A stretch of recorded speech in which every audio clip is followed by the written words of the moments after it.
దిశగా దూసుకెళ్తోంది బంగారం. అయితే నిన్నటితో పోలిస్తే ఇవాళ కూడా పెరిగే ఛాన్స్ ఉందంటున్నారు మార్కెట్ ఎక్స్పర్ట్స్. ప్రజెంట్ హైదరాబాద్ మార్కెట్లో 22 క్యారెట్ల బంగారం ధర 85,460 రూపాయలుండగా 24 క్యారెట్ల ధర 95,410కి పలుకుతుంది.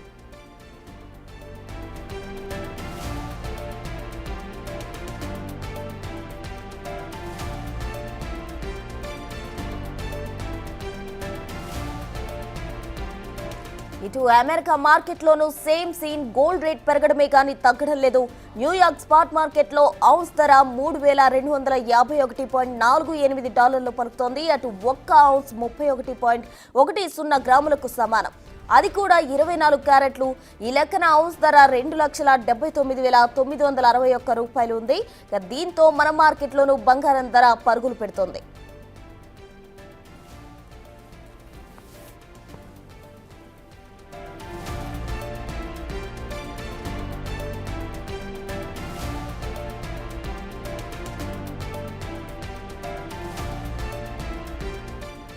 అమెరికా చైనా మధ్య ట్రేడ్ వార్తో పెట్టుబడులు గోల్డ్ వైపు మళ్లాయి.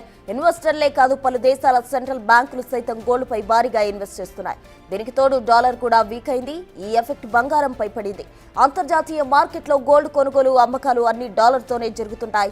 డాలర్ బలహీనపడిన ప్రతిసారి గోల్డ్ రేట్ పెరుగుతూ ఉంటుంది. ఈ ట్రెండ్ ఇలానే కొనసాగితే లక్ష గ్యారంటీ అంటున్నారు మార్కెట్ నిపుణులు.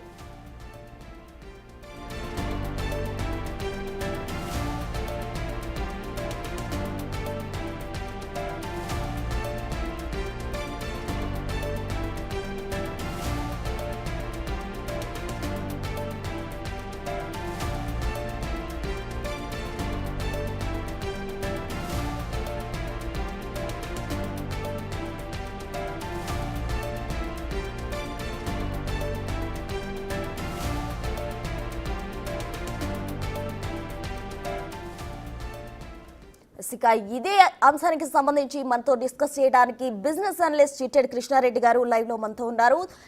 కృష్ణారెడ్డి గారు, మేడం చెప్పండి. నమస్తే అండి. నమస్తే అండి. ఏంటండి ఎలా చూడాలి అంటే ఆల్ టైమ్ రికార్డ్ అని చెప్పుకోవచ్చు. అంటే గతంతో పోలిస్తే ఇటువంటి రైజ్ ఎప్పుడూ జరగలేదు. ఇంత హైక్ ఏంటి, ఎలా చూడాలంటారు? అంటే మనకందరికీ తెలుసు అండి, బంగారం కేవలం ఒక వినియోగ వస్తువుగానే కాకుండా ఇతను ఒక పెట్టుబడి వస్తువుగా చూడడం చాలా కాలంగా గమనిస్తున్నాం. ఎందుకంటే మనం ఈక్విటీలో పెట్టుబడులు పెట్టినా లేకుంటే బాండ్స్లో పెట్టే దాంతో సమానంగా రిటర్న్స్ గత కొద్ది కాలంగా మనము బంగారం పైన రావడం చూస్తున్నాం. దాంతో పాటుగా ఇవాళ అంతర్జాతీయంగా ఉన్నటువంటి అనిశ్చిత పరిస్థితులు మనకు గతంలో కూడా తెలుసు. ఇటు శ్రీలంక ఆర్థిక వ్యవస్థ కావచ్చు, బంగ్లాదేశ్ కావచ్చు, రష్యా ఉక్రెయిన్ యుద్ధం కావచ్చు, అటు పాలస్తీనా ఇజ్రాయెల్ సమస్య, ఇరాన్ ఇరాక్ లాంటి సమస్య, అంటే అంతర్జాతీయంగా జియో పాలిటిక్స్ ఉన్నటువంటి సంక్షోభ సమయము, కోవిడ్ తర్వాత ఇవి ఏర్పడటము, ఇవన్నీ సరిపోవన్నట్టుగా ఇవాళ ట్రంప్ టారిఫ్ల మూత మోగించడంతో ఒక్కసారిగా ప్రపంచ దేశాలన్నీ కూడా ఉలిక్కిపడి, అంటే అమెరికా ముందు నుంచి చెప్తున్నప్పటికి కూడా అది ఆచరణలో సాధ్యం కాదనే భావనలో ప్రపంచ దేశాలు ఉన్నాయి. కానీ ఎప్పుడైతే ట్రంప్ వాటన్నిటిని కూడా పట్టపంచలు చేస్తూ నిజం చేసి టారిఫ్లు వేయడం, దానికి ప్రతిస్పందనగా అన్ని దేశాలు మళ్ళీ కౌంటర్గా టారిఫ్లను మేము విధిస్తున్నామన్నటువంటి వాదనలతో ప్రపంచ ఆర్థిక వ్యవస్థ కొత్త ఆర్డర్లోకి రావడానికి ఒక ఉంది. ఈ సందర్భంలో అనిశ్చితి అనేది ఏర్పడింది. మరి ప్రత్యామ్నాయంగా మరి ఎక్కడ పెట్టుకోవాలి అనుకున్నప్పుడు ప్రత్యామ్నాయంగా బంగారం వైపే జనాలు ఎక్కువగా మొగ్గు చూపుతున్నారు. అంతర్జాతీయ మార్కెట్లు కూడా దాదాపుగా మొన్న $3,200 ఒక ఔన్స్ కి చేరుకోవడం చూసాము. దీనికి తోడు మనకు యూనియన్ బ్యాంక్ ఆఫ్ సింగపూర్ కావచ్చు, డచెస్ బ్యాంక్ కావచ్చు, ఇలా అనేక సంస్థలు కూడా బంగారం యొక్క ధర రాబోయే రోజుల్లో $3,500 ఒక ఔన్స్ కి పెరుగుతుంది అనేటువంటి ప్రకటన కూడా చేయడం జరిగింది. ఈ కారణాల నేపథ్యంలో కూడా పెట్టుబడిదారులు ఇటు ఒక సేఫ్ హెవెన్ గా, అంటే బంగారానికి మార్కెట్లో ఎప్పటి నుంచో ఇది ఒక సేఫ్ హెవెన్ ఇన్వెస్ట్మెంట్ గా ఆలోచనలు ఉంటాయి కాబట్టి అటువైపుగా వెళ్తున్నారు. చాలా మందికి ఒక సందిగ్ధం ఉంది. మొన్న ఒక 4 రోజుల క్రితం వరుసగా 4 రోజులు బంగారం ధర తగ్గింది కదా, అప్పుడు అందరూ 56,000 60,000 పడిపోతుందని చెప్పినటువంటి విశ్లేషణలు ఒక్కసారిగా ఎందుకు పటాపంచలై మళ్ళీ బంగారం ధర ఎగబెగుతుంది అనే విషయాన్ని పరిశీలించినప్పుడు కూడా ఇక్కడ ముఖ్యంగా 4 విషయాలు చూడాలండి. ఎందుకంటే ఈ వారం రోజుల్లోనే అమెరికా చైనా పైన దాదాపుగా 145% సుంకాలు విధిస్తే ప్రతిస్పందనగా చైనా కూడా దాదాపు 85% మేము కూడా సుంకాలు పెంచుతున్నాం అనేటువంటి ప్రకటన చేయటం. అంటే ఈ రెండు కూడా ప్రపంచ దేశాలలో అగ్రగామి దేశాలు, అమెరికా చైనా ఉన్నటువంటి దేశాలు. కాబట్టి ఎప్పుడైతే ఈ రెండు దేశాలు సుంకాల వార్ నడుస్తుందో, సుంకాల యుద్ధం జరుగుతుందో, ఇన్వెస్టర్లు అందరూ కూడా ప్రత్యామ్నాయంగా ఏం చేయాలనేటువంటి ఆలోచన వచ్చింది. ఎందుకంటే ఇక్కడ ఇవాళ అమెరికాలో మొన్న రిలీజ్ చేసినటువంటి ఇన్ఫ్లేషన్, ద్రవ్యోల్బణం కూడా సిపిఐ ఇన్ఫ్లేషన్ అనేటువంటిది కన్స్యూమర్ ప్రైస్ ఇండెక్స్ కూడా చాలా తక్కువగా చూపించింది. అంటే చాలా ద్రవ్యోల్బణం అదుపులోకి వచ్చింది. ఎప్పుడైతే ద్రవ్యోల్బణం అదుపులోకి వచ్చిందో వడ్డీ రేట్లు తగ్గించడానికి, వడ్డీ రేట్లు పెంచడానికి ఆస్కారం ఉంటుంది. సో ఆర్థిక వ్యవస్థలో సమూలమైన మార్పులు వస్తున్నప్పుడు సందర్భంలో ఇన్వెస్టర్లు సాధారణంగా బంగారం వైపు చూపిస్తారు. దాంతో కాకుండా అమెరికా బాండ్లు కూడా విపరీతంగా మార్కెట్లో అన్ని దేశాలు అమ్మడం మొదలుపెట్టినాయి. సో ఈ వారం రోజుల్లో ఈ యొక్క కారణాల చేత పెట్టుబడులు అమెరికా ఆర్థిక విధానాల నేపథ్యంలో బంగారం వైపే ఎక్కువగా చూస్తున్నాయి. ఇవాళ మనం బంగారం నిల్వలు విషయంలో కూడా అమెరికాలో అత్యధికంగా ఉన్నాయి. ప్రపంచంలోనే అత్యధిక నిల్వలు ఉన్న దేశం ఏదైనా ఉంది అంటే అది అమెరికా.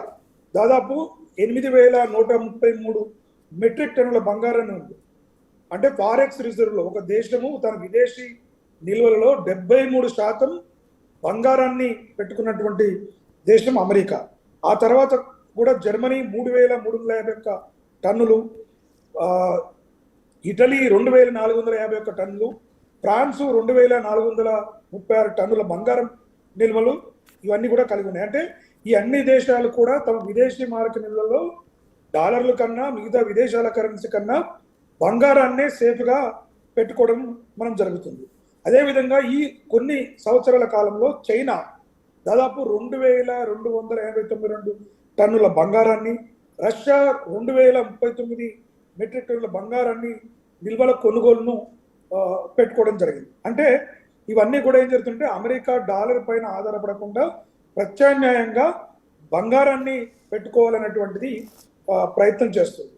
అయితే చైనా అత్యధిక నిల్వలు ఉన్నప్పటికీ కూడా వారి విదేశీ మారక నిల్వలు అది కేవలం 4.8% మాత్రమే ఉన్నాయి. మనం భారతదేశం విషయానికి వస్తే మొత్తం బంగారం దాదాపుగా ఓన్లీ మన విదేశీ మారకం నిల్వల్లో 9.5% నిల్వలు ఉన్నాయి.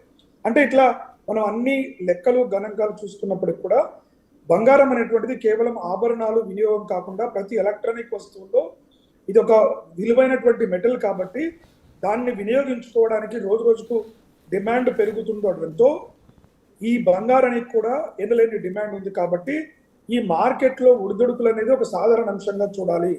రోజువారీ కార్యకలాపాల్లో బంగారం ధరలు పెరగటం తగ్గటం అనేటువంటిది మార్కెట్లో వచ్చే సెంటిమెంట్స్ కావచ్చు, మార్కెట్లో వచ్చేటువంటి సమాచారం మేరకు మార్కెట్లు స్పందిస్తుంటాయి.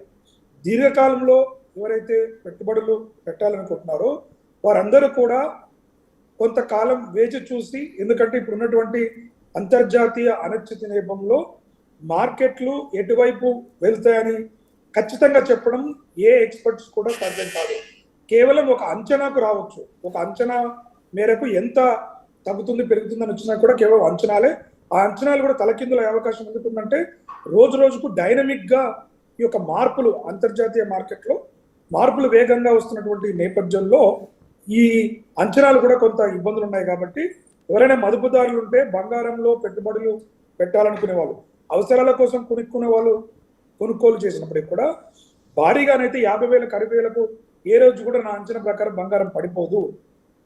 దాదాపుగా మనకు 70-80 మార్కెట్ ఎప్పుడు కూడా ఒక పీక్ స్థాయికి వెళ్ళి తర్వాత కరెక్షన్కి వచ్చి అదొక 80,000-90,000 మధ్యలో ఉండి పీక్ 1,00,000 కూడా దాటొచ్చు. 1,00,000 మార్కు మనకు భారతదేశం రూపాయలలో 1,00,000 మార్కు దాటడం కోసం అన్ని ఒక మ్యాజిక్ ఫిగర్ లాగా చూస్తున్నాము.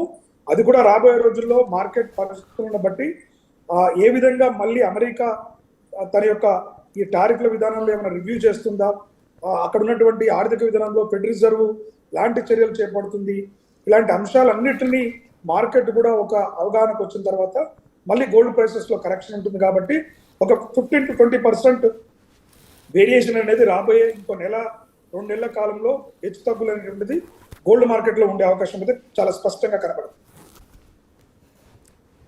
ఎస్ కృష్ణారెడ్డి గారు, అయితే మొత్తంగా అయితే మీరు ఇన్వెస్టర్లకు ఇప్పుడు ఇన్వెస్ట్ చేయకపోవడమే మంచిదంటారా?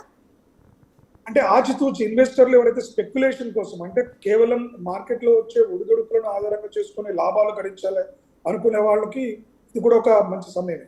కానీ ఎవరైతే బంగారాన్ని పెట్టుబడుల రూపంలో ముఖ్యంగా ఈ ఎలక్ట్రానిక్ ట్రేడెడ్ ఫండ్లో ఈటీఎఫ్ల రూపంలో పెట్టుబడులు పెట్టాలనుకుంటున్నటువంటి వాళ్ళకి, ఎందుకంటే ఆభరణాలలో పెట్టుబడులు పెడితే అవి తరుగు డిప్రిసియేషన్ మీద ఆభరణాలకు చాలా వేస్ట్ పోతుంది. కాబట్టి ఎవరైతే నిజంగా పెట్టుబడి పెట్టాలో ఈటీఎఫ్లలో వాటిలలో ఉన్నవారు కొంచెం వేచి చూడడం మంచిదనేటువంటి ఆలోచన. ఎందుకంటే ఇప్పుడు అంతర్జాతీయంగా ఏ దేశాలు ఏ రకాలైన చర్యలు తీసుకోబోతున్నాయి, అవి ఏ దేశాలపై ఎంత ప్రభావం పడుతున్నాయి.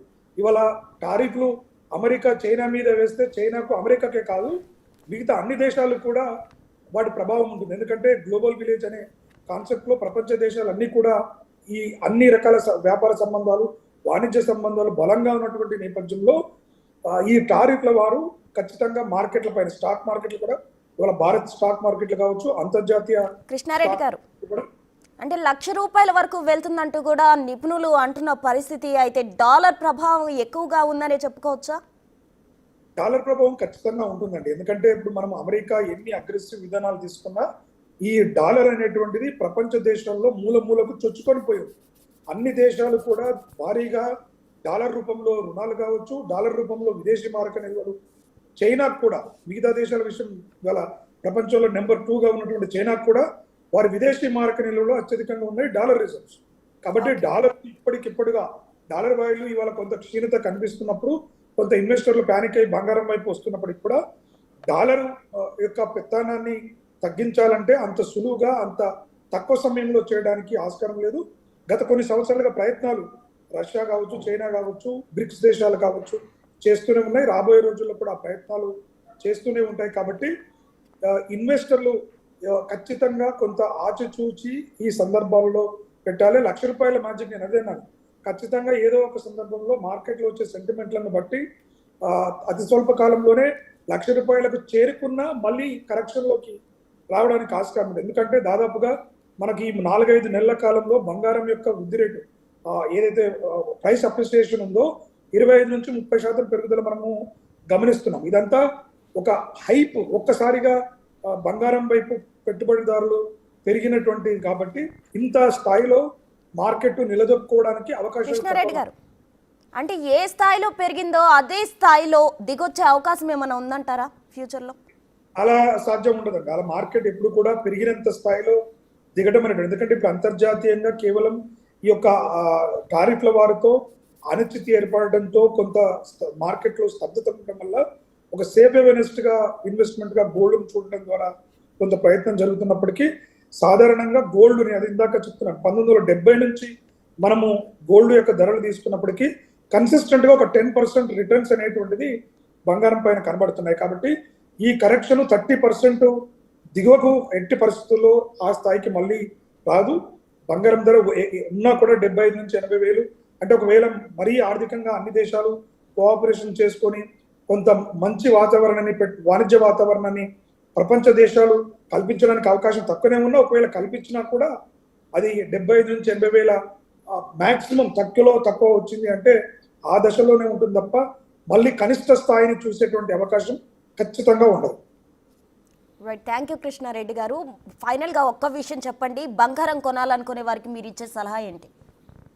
బంగారం కొనాలనుకునే అందరికి కూడా మీరు ముఖ్యంగా ఏ పర్పస్ కోసం కొంటున్నారో చూడండి. బంగారాన్ని ఆభరణ రూపాలలో కొనుక్కొని అది పెట్టుబడిగా ఉపయోగపడుతుంది అనుకుంటే చాలా నష్టపోతారు. ఎందుకంటే ఆభరణాల విషయంలో ఆభరణాల తయారీలో మిగతా లోహాలను కూడా కలపడం కావచ్చు, ఆ తయారీలో మేకింగ్ చార్జెస్ కానీ మేకింగ్ డిప్రిసియేషన్ కానీ చాలా ఎక్కువగా ఉంటుంది. కాబట్టి ఆ బంగారం ధరలు పెరిగినప్పటికీ కూడా ఆ డిప్రిసియేషన్ ఆ కాస్ట్లు అన్ని తీసేస్తే తరిగిపోతుంది.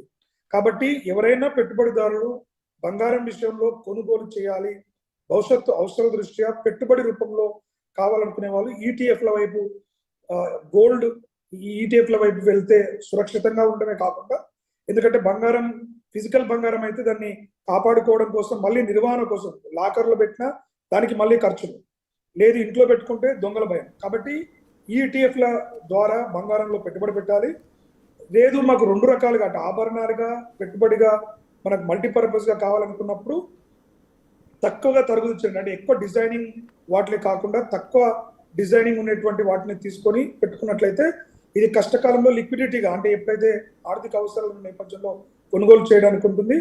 బంగారం కొనడానికి మాత్రం ఈ సమయం కొంత అనిశ్చితతో కూడుకున్నది కాబట్టి ప్రైస్ వేరియేషన్ అనేది కొంచెం ఒడిదొడుకులు ఉన్నటువంటి నేపథ్యంలో కొంచెం ఆచితూచి మార్కెట్లో ఉన్నటువంటి 85,000 90,000 మధ్యలో ఉన్నప్పుడు కూడా ఒకవేళ లేదు మేము ఖచ్చితంగా కొనాలనుకుంటున్న వారు 5 నుంచి 10,000 ఎక్కువ తక్కువ మార్కెట్లో దృష్టిలో పెట్టుకొని కొనుగోలు చేసుకున్నప్పుడు పెద్దగా నష్టాలు ఉండవు, పెద్దగా లాభాలు కూడా ఏదో గణనీయంగా అబ్బా ఈ సంవత్సర కాలంలో 30% పెరిగింది కదా, రాబోయే రోజుల్లో కూడా ఇంకా మరింత ఇంకో 1,50,000 అవుతుంది, 1,30,000 అవుతుందేమో, ఒక సంవత్సరం హోల్డ్ చేస్తున్నంత సీరియస్ గా గోల్డ్ యొక్క పరిస్థితి కూడా ఉండదు. కాబట్టి ఆ యొక్క ట్రాప్ లో పడకుండా కొంత చూసుకొని పెట్టుకున్నట్లయితే ఆశించిన మేరకు కాకపోయినా ఒక స్థిరమైనటువంటి లాభాలను పొందడానికి ఆస్కారం ఉంది. Okay, thank you Krishna.